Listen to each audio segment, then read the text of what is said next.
Welcome to the Her Story Circle podcast, the podcast that brings you the extraordinary tales of everyday women who are changing the world. I'm your host, Gertrude Mache, and I'd like to acknowledge traditional custodians of the land on which we meet today. I also like to pay my respects to elders, past, present, and emerging. Every week, we dive into the lives, challenges, and triumphs of women from all four corners of the globe. We're here to inspire, enlighten, and connect, sharing stories that uplift and empower. So grab a cup of coffee, settle in, and join us as we explore the incredible journeys of women shaping our future. This is Her Story, where every woman's voice matters. Hello, everybody, and welcome back to the Her Story Circle. This is Gertrude Mache here in beautiful Melbourne, Australia. And today I am graced with the presence of yet another fascinating young woman. Welcome, welcome, welcome to our tribe. Please tell everybody your full name, where you're based, and share your story with us today.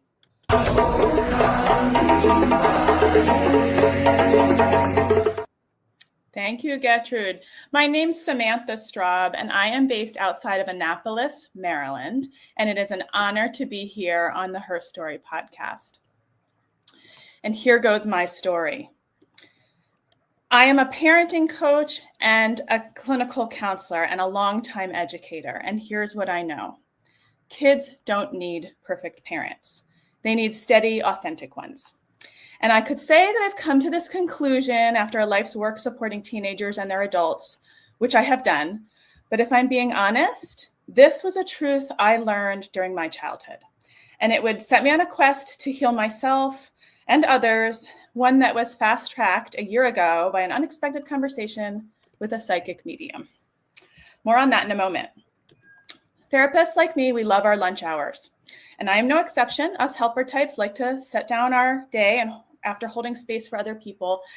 And so picture a bunch of therapists at their lunch hour, lunch is out, staff and providers around, and someone mentions psychics. It just comes up in conversation.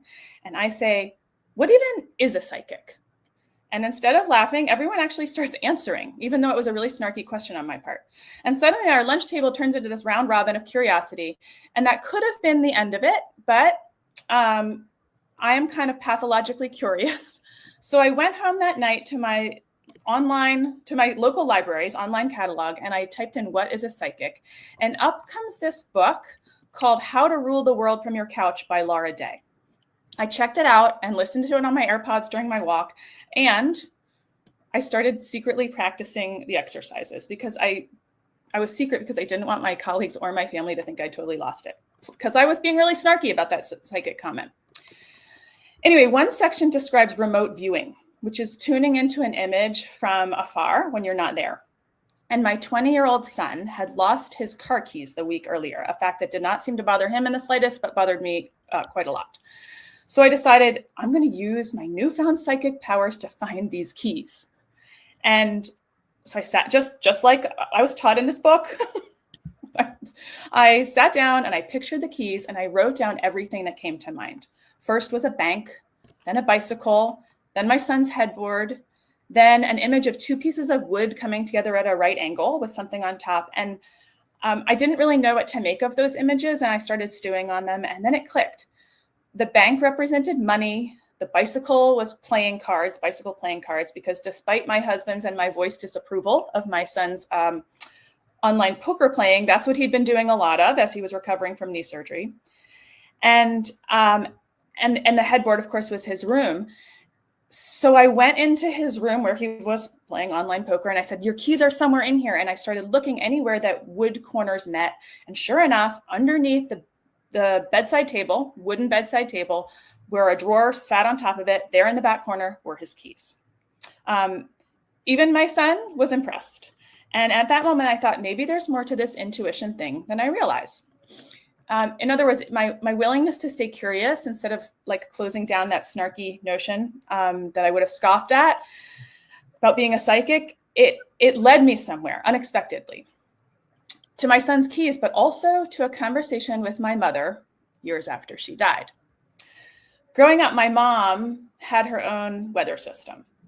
She was loving. My sister and I were her pride and joy, and she did let us know that sometimes, but other times she was unpredictable. And when the world was too much for her, she could be prickly, exasperated, and sometimes unkind.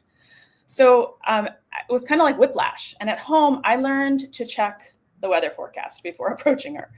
Sunny day, we could laugh, chat, I could ask for something. Stormy day, best to stay quiet and out of the vicinity. So this pattern taught me to keep my emotions close to the chest, as my mom used to say. She used to tell you, play it close to the chest, Sam. And that meant I became self-contained. Even though I had a big personality and I wanted connection, that vulnerability, that sharing of my emotions felt dangerous.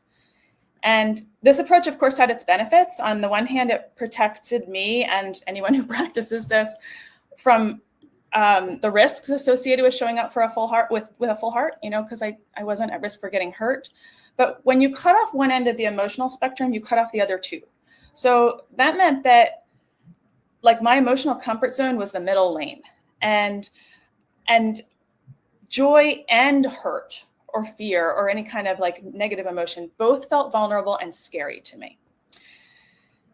And that was my growing up experience. And I think fear of vulnerability was a pattern once I hit adulthood that I realized I'd inherited from my own mother, who brought her childhood wounds into her marriage and the way she parented my sister and me. And something else that comes with the inability to be vulnerable is the inability to say you're sorry. And that was something I felt as a kid that I didn't want to pass along to my own children, because apologizing inherently involves acknowledgement of a mistake. And only people who are comfortable with their own imperfections, which is an act of vulnerability, can acknowledge mistakes. So folks who can't be vulnerable, they blame, they ignore, they deflect, and ultimately, though, they fail to connect. And this was the case for my mom, and I didn't want it to be the case for me. My mom died suddenly in COVID from a fall, and she and I had lots of unfinished business. I was still angry at her for her volatility and fragility and her mixed messages of love and exhaustion. And it's no coincidence probably that I became a teacher and a counselor and a parenting coach, because professionally I wanted to help other families avoid what mine couldn't fix, which was to stay connected when it was hard. And I also wanted to break that cycle with my own children. So back to the psychic thing. I'd been kind of living in my psychic curiosity, and I was at a book signing for a women in leadership anthology I contributed to. And my chapter was called The Motherhood Advantage in Business Leadership.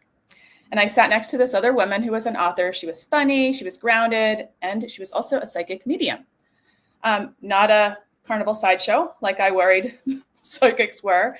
Anyway, I instantly took a liking to her. And so I decided the next day, I'd already taken the day off work, and I said, some women book massages. I'm booking a reading with a psychic. And when I sat down with her, I said, I'm looking for some professional clarity, but also if my late mother shows up, I want to hear from her. Damn if she didn't show up. So the medium says, there's a woman here. She has a huge presence. She's bubbling over with pride and excitement for this conversation. But also it's like she's pushing back against the weight of the world. And in this way, she's small and burdened. And I was like, yep, that's the paradox of my mom. And there were other signs that this was definitely my mother, including the use of her huge vocabulary. My mother was an SAT word user, and that the medium at one point said she couldn't even understand what word my mother was using. She's like, is this even English? I don't understand it, but the word I'm going to use, said the medium, is mitzvah, or gift. And your mother's telling you that your life's work is a gift to yourself and so many other people, and she wants to be a part of it.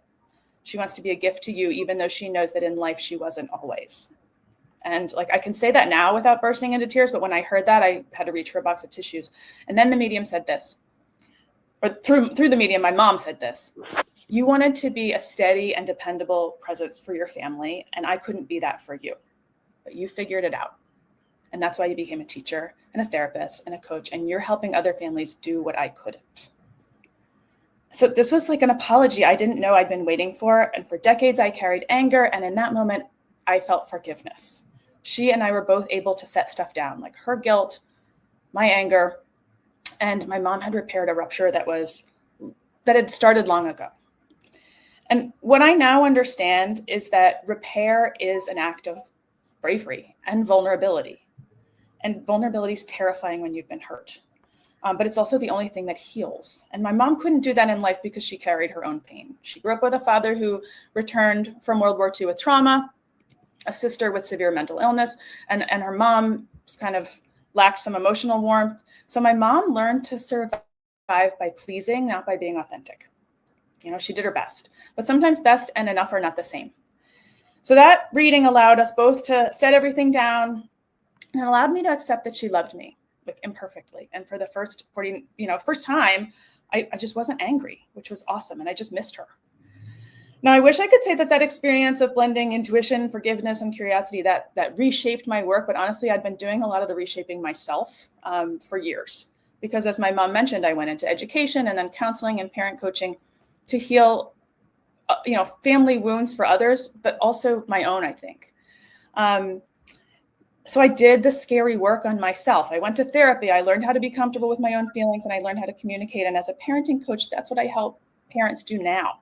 I help them do in life what it took my mother after and me, a visit from the afterlife to repair. So that's my big story. That's sort of kind of where I come to this from. There's plenty more to it. Wow, Samantha, what a journey into the spiritual realm you have gone into. It's absolutely intriguing to see how this all unraveled and unpacked. And now, how do you describe yourself? Are you a skeptic turned believer? And what was it that really changed your perspective? I suppose, when it comes to spirituality, I would say I'm a skeptic turned student. So yes, I'm a believer, but that's just what I do with everything in my life. Prior to, I guess, the past year-ish, it had been studying how kids work, how learning works, how connections work, how humans work. This feels like a natural outgrowth. And I wouldn't say this is like the spiritual part is the ultimate message of who I am, but it's been a really cool awakening. And who knows, maybe that's what led me here. I just feel like the universe has a path, right? So a student, yeah, a believer. I would say a believer too. Yeah. I love it. So tell us the moment that you realized that your mother was speaking to you from the other side, what emotions surfaced for you? It's funny, I got a video of it. This was all done on Zoom, interestingly. And I look at the picture of my face and I'm bemused. That's the word. I have this oh my gosh, this is really my mother, because the way that the psychic captured my mom, it was so true to form, because my mom was this bigger than life. But she was a tiny woman, bigger than life. She took up a lot of space in the room, and she took up a lot of space during this psychic reading. She hijacked it, and it was on brand. So I was kind of maybe this stuff is real. This is absolutely my mother. The psychic has no idea who she was, just channeling her beautifully. And so that was the first emotion. And I guess the emotion when we went through and the psychic said, do you need a tissue at one point? And I was like, I do need a tissue, was relief. So how did this spiritual experience transform your approach to parenting and relationships? I don't know if it transformed it so much as added a layer of understanding to it. Because what I believe is that growth happens within relationships. Yes. And I know that we humans need connection in order to take the kind of risks necessary to grow. And we feed off of the energy of others. Yeah. And I think that's something I've always known or learned through my professional paths. But now I think that what I'm coming to understand from these sort of spiritual experiences I've been having in the past year is that energy is actually real.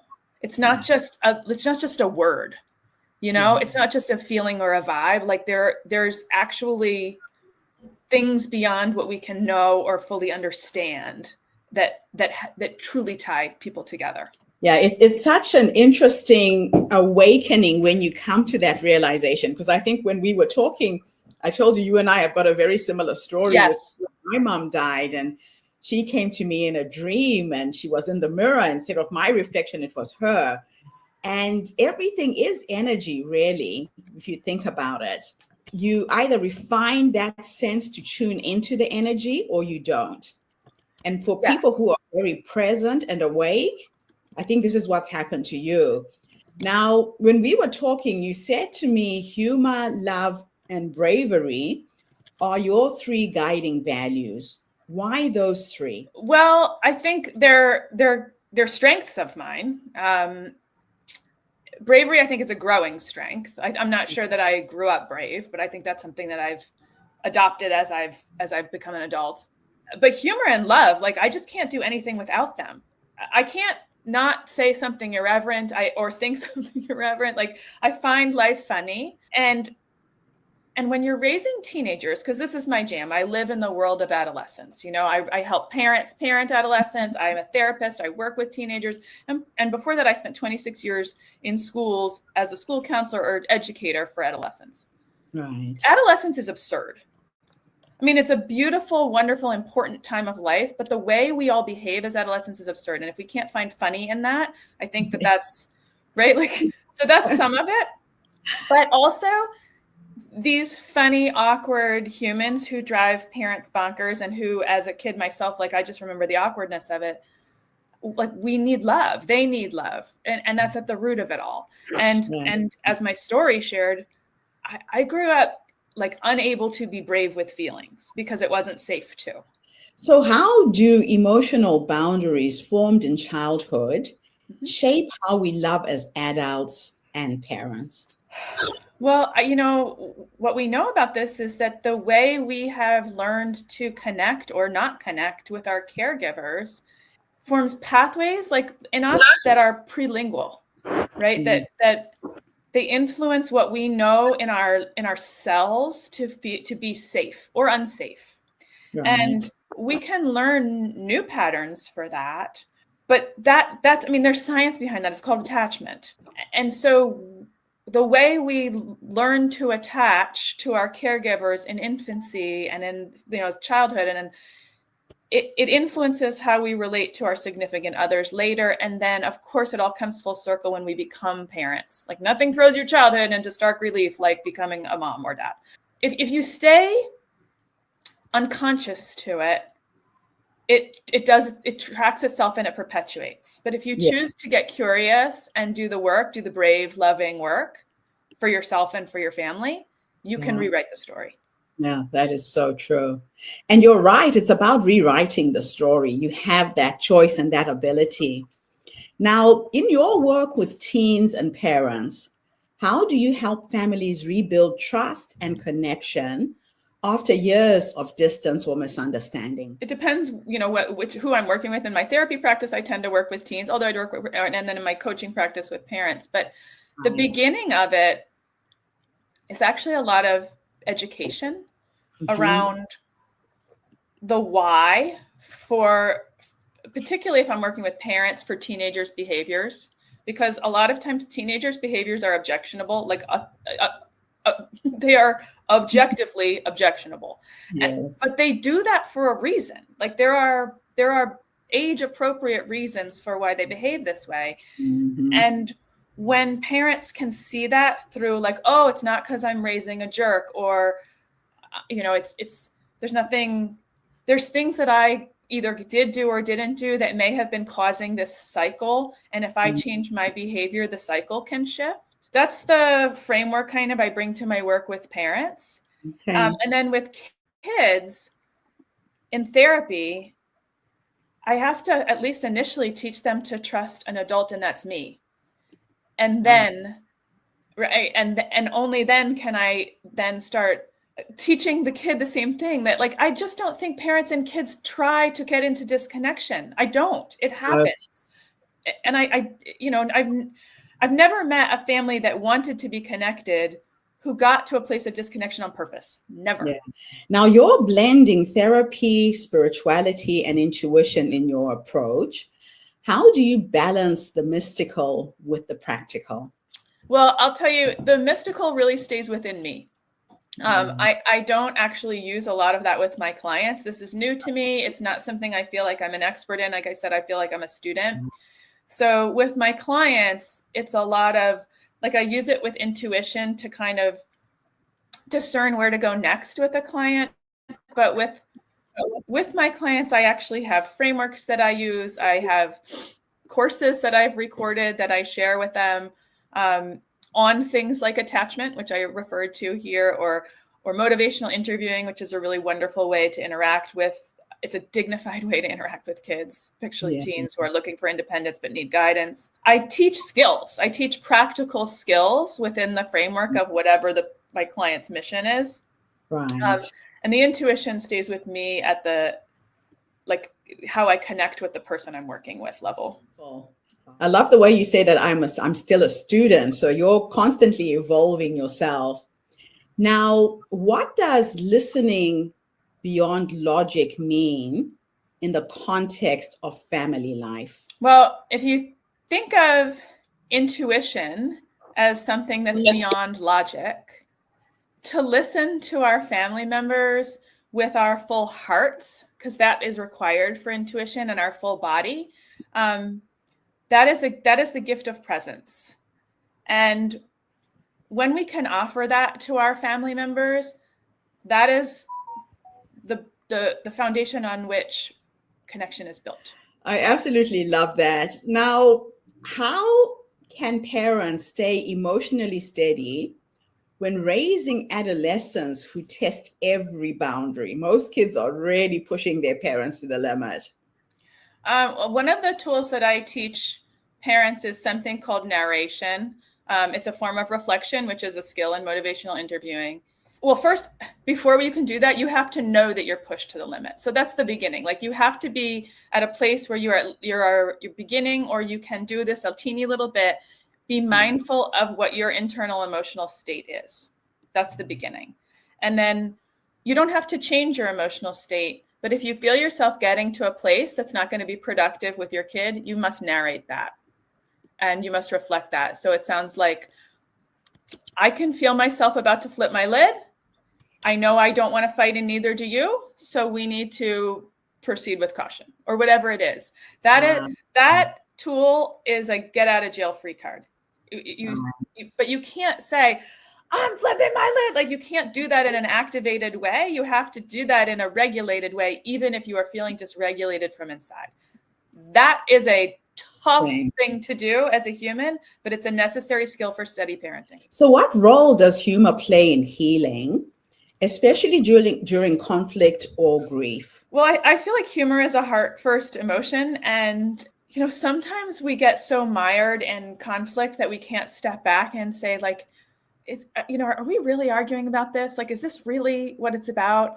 I don't know. I find like a well-timed laugh, or this is a tough one. Like, humor is something I'm always ready to bring in, but I never would use humor about a situation that the person across from me cared deeply about. And I would never use it at a person, nor would I ever use it to be sarcastic during a conflict, right?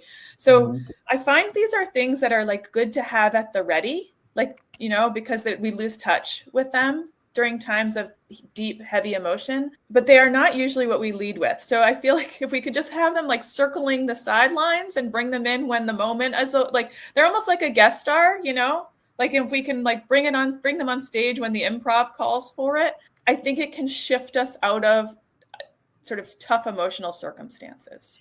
Now, you mentioned that your mother's message became a gift to your work. How do you carry her presence into your daily life and coaching now?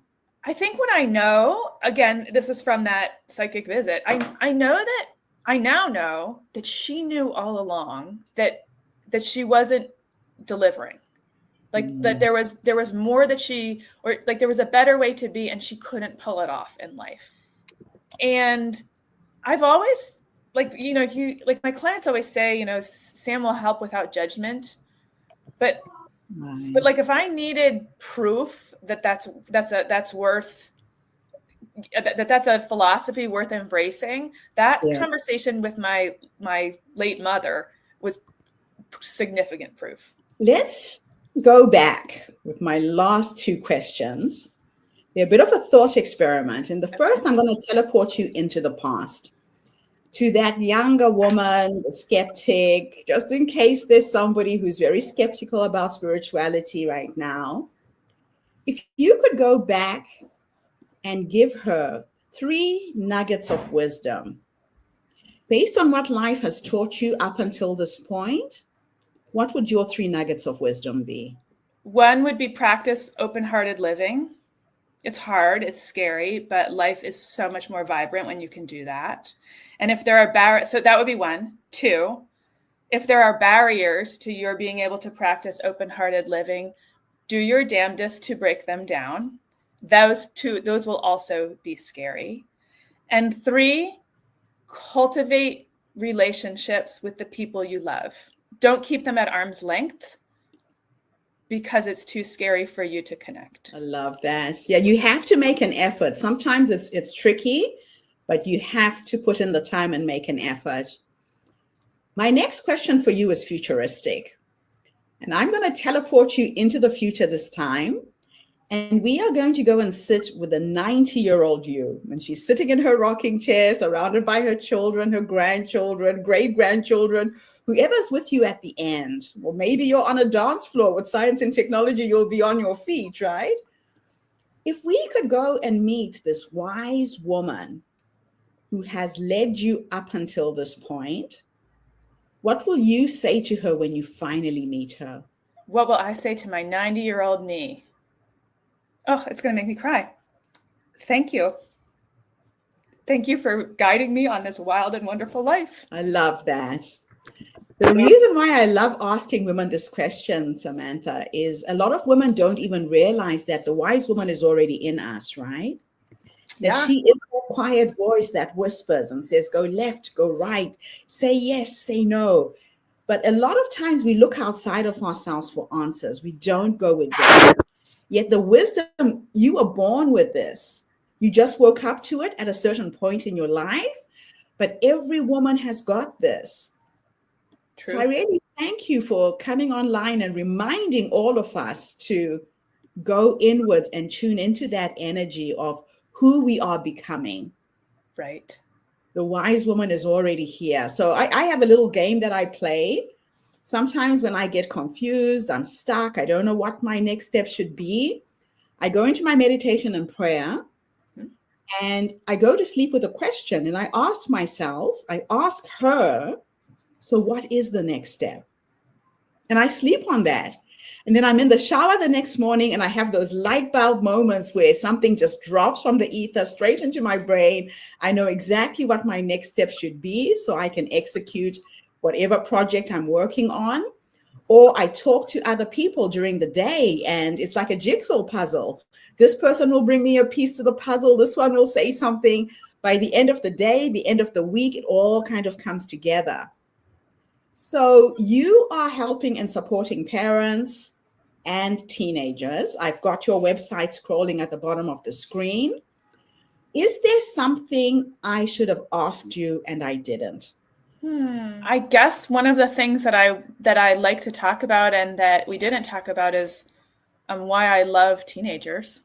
And that is because they're these spicy advocates, activists in flux. They are like, I don't know, I look at teenagers and I think like they are at the end of my podcast, my co-host and I always say, thank you for raising the next generation of world changers, because that's how I look at teenagers. They are like, that's who has the world in their hands. And if you are raising a teenager and you're listening to this and you needed that reminder, I hope that helps. Absolutely beautiful. Samantha, thank you so much for coming online and sharing your story with us today. I think you've empowered a lot of parents and a lot of teenagers in understanding the world of parenting. So we do what we do with the knowledge that we have, Same thing with your mom. She knew she wasn't quite doing it right, but that was the knowledge that she had at that time. Right. And I really love the fact that you have reconciled in the afterlife after she's passed, and you understand her more than you did when you were younger. That's a really beautiful thing to see as well. Thank you. Gertrude, thank you for hosting for this wonderful program. It's been an honor to be a guest. And thank you to everybody who tuned in. The Her Story Circle is not just a podcast. We're a social impact movement that brings you the stories and voices of women from all over the world. We share our stories to uplift you, to inspire you, to energize you, but most importantly, to help take you from where you are now to where you're trying to go. So if you are a parent who is struggling with your teenagers, or you know someone who is, please share this podcast with them. Spread it throughout the internet. Here's an expert that can make it easy for you to navigate this space. Don't try and do it alone. I'll be back again tomorrow, everybody, with yet another amazing guest. In the meantime, have a fantastic day, morning, or evening, wherever you are in the world. And Samantha, thanks again for the interview. My pleasure. Bye for now, everybody. Thank you for tuning into the Her Story Circle podcast. I hope today's story has inspired you to believe in the power of our stories and the difference you can make in the world when you use your voice. I'm Gertrude Mache, and it's been an honor to share this space with you, where voices from all walks of life come together to weave a rich tapestry of diverse perspectives.